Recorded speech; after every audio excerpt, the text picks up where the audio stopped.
Quand mes parents ont atterri à New York, la première chose qu'ils ont vue n'était pas un groom ni un cocktail de bienvenue. C'était une réceptionniste secouant la tête, leur annonçant que leur réservation de luxe n'existait pas. Leurs visages se sont tordus de confusion, le ton est monté, et tous les regards dans ce hall en marbre se sont tournés vers eux. Mais leur surprise n'avait pas commencé là. Elle avait commencé ce matin-là, quand je me suis garée dans l'allée de leur pavillon, l'itinéraire complet imprimé et prêt pour ce voyage d'une semaine pour lequel j'avais économisé pendant 2 ans. Je ne savais pas que j'allais me heurter à un choix qu'ils avaient déjà fait.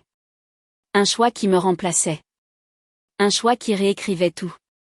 Je me disais souvent que ma famille n'était pas brisée, juste un peu déséquilibrée. Une balance penchée d'un côté, mais toujours une balance, toujours sauvable. Et pendant la majeure partie de ma vie, j'ai retenu mon souffle sous ce poids, prétendant qu'il ne m'écrasait pas. En grandissant dans le quartier résidentiel calme de mes parents, tout semblait paisible de l'extérieur. Des pelouses impeccables, des voisins qui se saluent, ma mère, Isabelle, arrangeant des fleurs à la fenêtre de la cuisine, mon père, Philippe, lissant son journal à côté d'elle. Et quelque part derrière eux, toujours derrière eux, il y avait moi, faisant le travail que personne ne remarquait. Je gérais leurs factures quand ils oubliaient. Je les conduisais à leur rendez-vous quand Philippe n'avait pas envie de conduire. Je récupérais Chloé après chaque catastrophe qu'elle provoquait. Job perdu, amitié brisée, loyer en retard. Peu importait si j'étais épuisée par mon propre travail ou si je tenais avec 4 heures de sommeil. J'étais la fille stable, la responsable, celle sur qui on pouvait compter parce que je ne me plaignais pas, car j'avais appris que se plaindre ne changeait rien. Ma mère adorait Chloé. Elle disait que c'était parce que Chloé était fragile, comme si cela expliquait tout. J'ai cru la même chose jusqu'à ce que je réalise que la fragilité n'était pas la vraie raison. Chloé n'avait pas besoin d'être protégée. Elle avait besoin qu'on cautionne ses erreurs. Et mes parents étaient experts en la matière. Pourtant, je continuais d'essayer. À chaque anniversaire, chaque fête, chaque étape importante, j'essayais de leur montrer que je pouvais être plus que le personnage d'arrière-plan qu'ils voyaient en moi. L'idée de ce voyage à New York était née d'un moment d'espoir, une étincelle à laquelle je n'aurais pas dû me fier. 2 ans d'heures supplémentaires, de week-ends sacrifiés, de déjeuners bon marché et de tableaux Excel pour réunir la somme. J'avais choisi 3 quartiers dont ils avaient toujours parlé mais n'avaient jamais eu la chance de visiter. J'avais réservé des hôtels avec vue, des visites qui demandaient des mois d'anticipation, une semaine dont j'imaginais qu'elle nous donnerait enfin l'impression d'être une famille. Quand le mois de juin est arrivé, j'avais mémorisé chaque code de confirmation, chaque itinéraire, le tout soigneusement rangé dans une pochette dans mon sac. Ma valise attendait près de la porte la veille au soir. Les vêtements roulés serrés, un guide touristique glissé dans la poche latérale. J'avais vérifié 3 fois mon réveil. Ce voyage n'était pas juste des vacances. C'était une offre de paix, un pont que j'essayais encore de construire, même si les fondations s'étaient fissurées il y a des années. Ce matin-là, je me suis dit que tout serait différent. Que peut-être, je ferais enfin partie du « nous » que mes parents utilisaient si facilement quand ils parlaient de projets familiaux. Mais en tournant dans leur allée familière, le soleil montant dans le ciel, ma valise ronronnant doucement dans le coffre, je ne savais pas que le voyage n'était plus le mien, et que tout le monde dans cette maison le savait déjà. Tout le monde sauf moi. J'ai su que quelque chose clochait dès que je me suis garée près de la boîte aux lettres. La maison était trop réveillée. Les rideaux tirés. Des ombres bougeant derrière. Une énergie qui ne collait pas avec le calme de cette heure matinale. J'ai attrapé mon sac et j'ai remonté l'allée, répétant la salutation joyeuse que je pensais recevoir. Mais la porte d'entrée s'est ouverte avant que je puisse frapper. Et Chloé est sortie la première. Elle n'était pas habillée comme quelqu'un qui se lève tôt pour accompagner les autres à l'aéroport. Elle était habillée comme quelqu'un sur le point de prendre l'avion. Cheveux bouclés, valise verticale à côté d'elle, étui de passeport pendant au bout de ses doigts. Elle n'avait pas l'air surprise de me voir. Elle avait l'air prête. Je me suis arrêtée à mi-chemin des marches. Qu'est-ce qui se passe ? Ma mère est apparue derrière elle, portant ce sourire qu'elle réservait au moment où elle avait déjà pris une décision et attendait de la soumission. Oh, Manon, bien. Tu es à l'heure.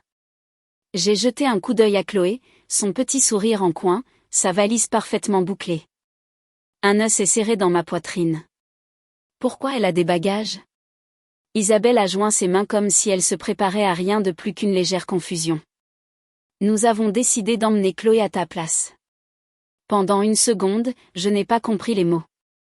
Ils flottaient au-dessus de moi. Des syllabes absurdes, des conclusions impossibles. Quoi? Elle a été tellement stressée ces derniers temps, a dit ma mère, le ton s'adoucissant dans cette fausse sympathie qu'elle n'utilisait jamais pour moi. Ta sœur avait besoin de repos, alors nous avons décidé de l'emmener. La phrase a frappé plus fort que je ne l'attendais. Pas à cause des mots, mais à cause du sourire qui a suivi, cette petite courbe au coin de sa bouche. Le sourire de quelqu'un qui attend de la gratitude pour une trahison. Derrière elle, Philippe a bougé dans l'encadrement de la porte. Il ne m'a pas regardé. Ça semblait juste être la bonne chose à faire, a-t-il murmuré. Chloé a tiré sur la poignée de sa valise d'une main, une fausse excuse dégoulinant de sa voix. Je veux dire, je n'ai même pas demandé. Ils ont insisté. Ils ont dit que je méritais ça après tout ce que j'ai traversé. Tout ce qu'elle avait traversé, une candidature inachevée, un loyer que j'avais couvert le mois dernier, une dispute avec une amie parce qu'elle avait oublié de venir. J'ai dégluti difficilement, goûtant l'amertume et l'incrédulité. À ma place, ai-je répété doucement. Ma mère a hoché la tête. Tu travailles tout le temps, ma chérie. Tu pourras faire un autre voyage plus tard. Tu comprends, n'est-ce pas? Comprendre. Encore ce mot. Une vie entière à devoir comprendre. Le soleil du matin chauffait mon visage, mais j'avais froid. J'ai regardé ma propre valise soigneusement faite, toujours dans mon coffre, 2 ans de sacrifices pliés à l'intérieur, et j'ai réalisé que le voyage m'avait été volé avant même que je le sache. Je suis restée là à fixer les 3 personnes qui étaient censées me connaître le mieux, et tout ce que j'ai pu produire, c'était le silence. Un silence qui ressemblait à une rupture. Un silence qui ressemblait à quelque chose qui se brisait en moi. Je n'ai pas discuté. Je n'ai pas supplié. Je n'ai rien dit parce que pour la première fois, mon silence n'était pas une reddition. C'était le bruit de quelque chose qui changeait. Le bruit d'une limite qui commençait à se former. Le trajet vers l'aéroport de Roissy ressemblait à être assise dans une maison déjà en feu, silencieuse, enfumée, impossible à respirer. Je gardais les yeux sur la route, les mains stables sur le volant, même si tout tremblait à l'intérieur de moi. Chloé faisait défiler son téléphone à l'arrière, fredonnant doucement comme si elle partait pour un week-end spa qu'elle avait mérité. Isabelle a parlé la première, sa voix enjouée, pleine d'espoir, totalement inconsciente des dégâts qu'elle avait causés. On commencera par la croisière sur l'Hudson, a-t-elle dit. Ensuite peut-être du shopping. On verra comment Chloé se sent. Comment Chloé se sentait. Comme si tout le voyage, 2 ans d'heures sup, de plans annulés, de vie à base de plats surgelés, avait été calibré pour son confort.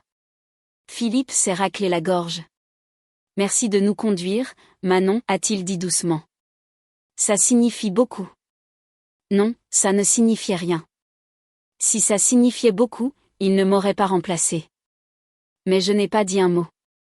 À un moment donné, Chloé s'est penchée en avant, tapotant le dossier de mon siège. Assure-toi de nous déposer à l'entrée des départs, a-t-elle dit d'une voix sèche. Celle la plus proche de notre compagnie. Je ne veux pas traîner mes sacs trop loin. Ces sacs? Les sacs qui auraient dû être les miens. J'ai hoché la tête parce que c'était la seule chose qui maintenait ma rage à l'intérieur de mon corps. Quand nous sommes arrivés aux déposes minutes, j'ai mis la voiture en stationnement et je suis sortie pour aider avec les bagages. Mes mains bougeaient automatiquement, soulevant des sacs qui ne ressemblaient plus à la famille, mais à des poids que je traînais depuis toujours. Isabelle m'a embrassée sur la joue. Tu es une bonne fille, Manon. Ça nous aide vraiment. J'ai reculé. Ouais, ai-je dit doucement. Je sais. Chloé m'a lancé un sourire radieux, satisfaite, indifférente. Tu es la meilleure, Manon. Sérieusement. Et c'était tout. La goutte d'eau n'était pas la trahison. C'était la facilité. L'aisance avec laquelle ils m'ont évincé, m'ont enjambé et ont marché vers le terminal sans un seul regard en arrière. Je suis restée assise dans ma voiture un long moment, les regardant disparaître dans les portes coulissantes. Regardant le verre automatique avaler les 3 silhouettes dans lesquelles j'avais toujours essayé de m'insérer. J'ai attendu qu'il soit parti, que la voix se dégage, que ma respiration se stabilise. Puis j'ai conduit jusqu'à chez moi. La maison était encore sombre. La valise que j'avais faite la veille attendait près de ma porte. Comme un mensonge que je m'étais raconté, peut-être que cette fois, ils te choisiront. Je suis passée devant, je me suis assise à ma table de cuisine et j'ai ouvert mon ordinateur portable. Chaque confirmation que j'avais enregistrée était encore dans ma boîte de réception. Vol, hôtel, visite, surclassement, tout portait mon nom, mes paiements, mes efforts. Ils m'avaient remplacé sur le voyage. Mais ils ne pouvaient pas remplacer le titulaire des réservations. Et pour la première fois de ma vie, je n'ai pas réparé leur erreur. J'ai repris ce qui était à moi. Un clic à la fois. Annuler. Annuler. Annuler. Au moment où la dernière réservation a disparu de l'écran, un calme étrange s'est installé en moi. Pas de la joie, pas de la vengeance, juste de la clarté. Ils comprendraient tout quand leur avion toucherait le sol à New York. Et j'avais enfin fini d'être leur roue de secours. Je ne m'attendais pas à ce que le premier message arrive si vite. Je pensais qu'ils atteindraient au moins l'hôtel avant de réaliser ce que j'avais fait. Mais à peine 1 heure après l'atterrissage de leur vol, mon téléphone s'est allumé. D'abord un texto d'Isabelle, puis un appel de Chloé, puis un autre de Philippe, puis une tempête de notifications, si incessante que l'écran s'est figé 2 fois. Je n'ai pas répondu. Je me suis fait du thé, j'ai ouvert une fenêtre et j'ai laissé l'air d'été glisser sur mes épaules pendant que mon téléphone vibrait jusqu'à la crise de panique sur la table. Ce n'est que lorsque le bourdonnement a finalement ralenti que j'ai vérifié l'écran. 14 appels manqués, 7 textos, 3 messages vocaux. J'ouvre les messages. D'abord d'Isabelle, il y a un problème. L'hôtel dit que la réservation n'est pas là. Règle ça. De Philippe, peut-être qu'il y a une erreur. Appelle quand tu vois ça. De Chloé, c'est pas drôle. On est coincé au comptoir. Un autre d'Isabelle, plus court cette fois, règle ça maintenant. Mes lèvres se sont courbées. Pas de triomphe. Pas de cruauté. Juste un niveau de paix que j'avais oublié être possible. Ils n'étaient pas habitués à subir des conséquences. Ils étaient habitués à ce que je les absorbe. J'ai reposé le téléphone et laissé le silence s'étirer jusqu'à la fin de l'après-midi. Quand j'ai enfin écouté les messages vocaux, leur ton avait changé. Premier message vocal, Isabelle, frénétique, Manon. Ils ont dit que la réservation était annulée. Tout. Les visites aussi. Ils ont dit que le titulaire du compte l'avait fait. Tu as tout réservé. Qu'est-ce que tu as fait? Deuxième message vocal, Chloé, furieuse, tu as gâché tout notre voyage. Arrête de faire ta dramatique et rappelle l'hôtel. Dis-leur que c'était une erreur. Manon, sérieusement, grandis un peu. Troisième message vocal, Philippe, fatigué, ça prend des proportions ridicules. Appelle-nous pour qu'on puisse arranger ça. Arranger ça. Comme si nous étions tous également responsables. Comme si nous avions tous fait le même choix.